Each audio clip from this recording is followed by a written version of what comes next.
Hey, welcome back. Got another really cool thing to show you. Today, I want to talk about some picking techniques. Since I taught you a scale, you've been strumming, you've been playing scales, I even taught you a couple of easy little licks to get you going. Now let's just, get a little bit into some finer detail here. I've got a couple of picks here.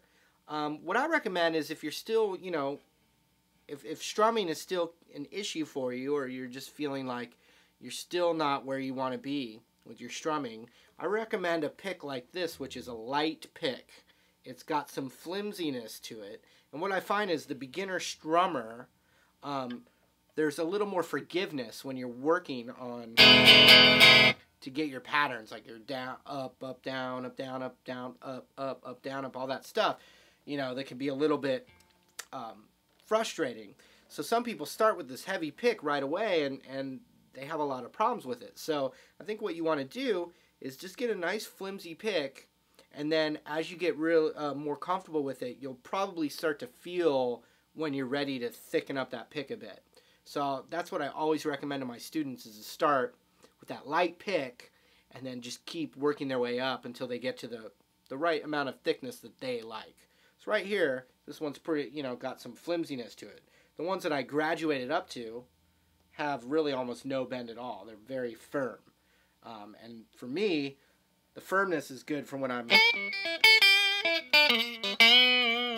picking and attacking. I don't want any forgiveness at all. No forgiveness. I do not forgive. Just kidding. So I'm going to stick with my normal pick, but just keep in mind that a lighter pick is going to be easier in the beginning. Okay? So what I was going to say is, if you're, working along, I don't get too exact with, proper, like I don't say there's only one way to hold a pick, or, there's only one way to sit with the guitar and you're arched and it's between your legs and it's, all that stuff. I don't get too involved in being exact. Obviously, we don't want to get any bad habits going. So, I'll just give you, an outline of some of the things to look for and to work on. Now, I usually hold my pick, with my thumb right on it there, and then it's kind of out sideways like this.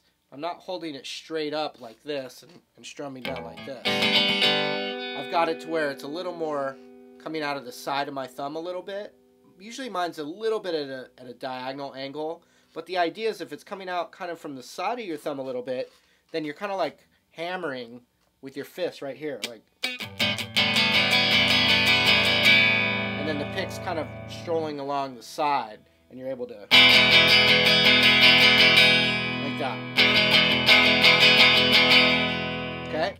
Also there should be some bend in your wrist. When I'm picking individual notes,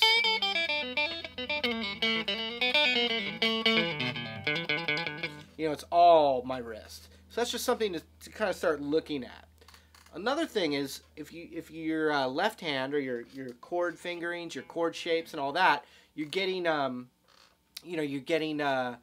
comfortable memorizing some of those shapes, then every once in a while when you're strumming, look down at your right hand and see what it's doing. Start to recognize, what's feeling good and what that looks like, and it'll really help you progress faster. Another thing that as you progress, you want to be able to pick some notes with alternate picking, meaning a down pick followed by an up pick, or an up pick followed by a down pick. All right, just like that. And so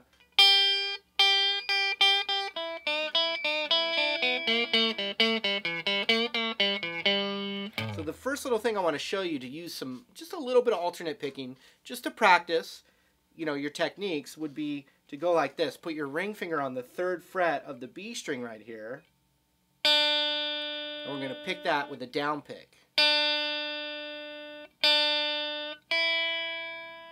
Then we're going to do an up pick on the open high E string like this.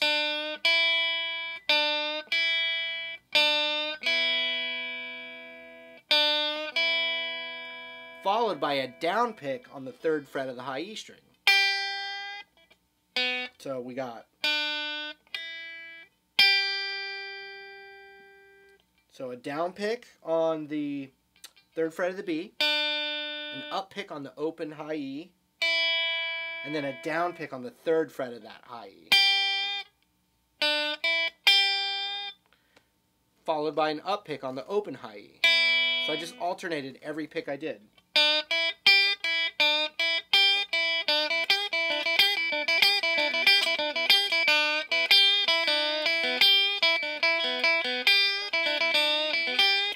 Just to get you going, and you'll realize that it may be a challenge at first, but just practice it in little doses, and then sometimes don't even worry about it, don't even think about it, and then other times focus on it again. So one other thing to do, a good little exercise, will be to just, even without, this is something you could do when you're watching TV or something, right? You can go like this.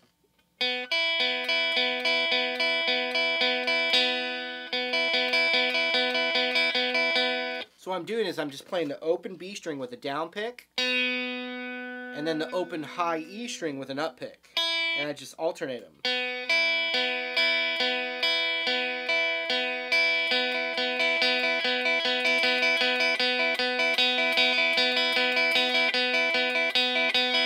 Just like that, and then you can start adding notes from that minor pentatonic scale.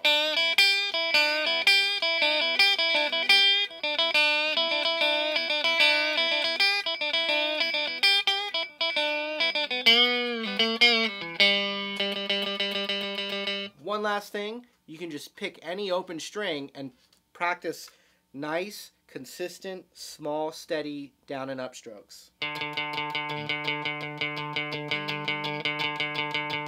And since the E minor pentatonic has all the open strings as part of the scale, you could kind of experiment by just, like, for instance, on this D string, 1, 2, 3rd down, down and ups, down, up, down, up, down, up, down, up, down, up, down, up, and then experiment with, like, your middle finger on the 2nd fret coming on and off the 2nd fret of that D string.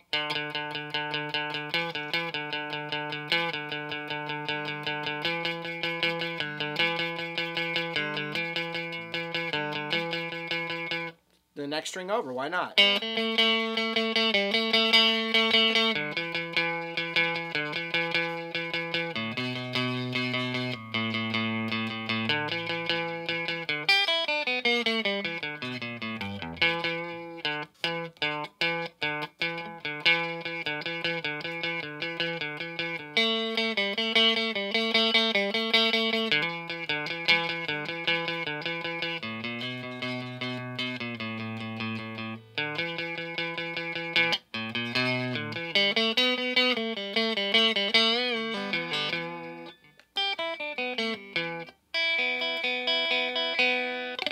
So those are all things to focus on with your pick. And you'll find if you just do, a couple minutes where you focus on this, a couple minutes a day, I'm literally talking 2 minutes, it'll find its way into when you're just playing with your friends or you're just starting to play guitar. It'll find its way in there. So sometimes focus on that. It's really important, all right? So hope you're still enjoying yourself. I got a lot more cool blues tricks and tips to show you, and stick around for that next one. It's something really cool, all right? So we'll see you there.